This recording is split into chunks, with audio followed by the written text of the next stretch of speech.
নমস্কার বন্ধুগণ, আমি গ্রাম বাংলার চাষি ভাই মতুরির মধু দাস।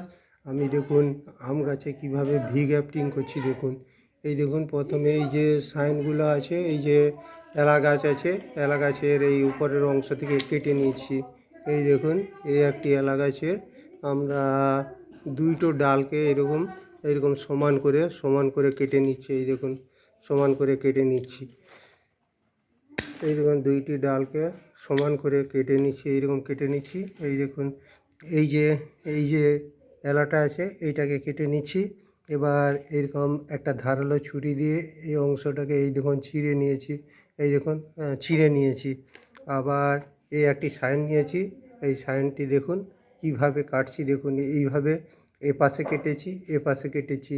এই সাইনটিকে আমরা এইটার ভিতরে এই এই যে ইটা আছে, এটার ভেতরে আমরা ভালো করে ঢুকিয়ে দিচ্ছি।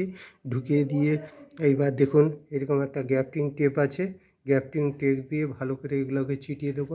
দেখুন এই গাছটি আমি এক্ষুনি করেছি। এই দেখুন নিচের দিকে দুটো পাতা আছে, তার উপরে এই জায়গায় একটা কেটেছিলাম, এইখানে চিরেছি। চিরার পরে এইখানে আমি একটা ভালো জাতের সায়ন নিয়ে এসে গ্যাপটিং করছি। এই চারাটিকে দেখুন, এই চারাটিকেও আমরা এইখান দিয়ে কেটে নিয়েছি। তারপরে এখানে একটা দিয়ে এরকম গ্যাপটিং টেপ দিয়ে ছিটিয়ে নিয়েছি। এই সাইনটাকে দেখুন কিভাবে চিচ্ছি। এই পাশে এইবার দেখুন দুই পাশে সমান করে একবারে ধারালো ব্লেড বা কোনো কিছু দিয়ে এইরকম করে নেবেন। তারপরে এইটার ভিতরে ঢুকিয়ে দিবেন, ঢুকিয়ে দিয়ে তারপরে এটাকে গ্যাপটিং করবেন, দেখবেন সাকসেসফুল হয়েছে। প্রথমে এই এই জিনিসটাকে এক সপ্তাহের বেশি একটু ছায়া জায়গায় রাখবেন।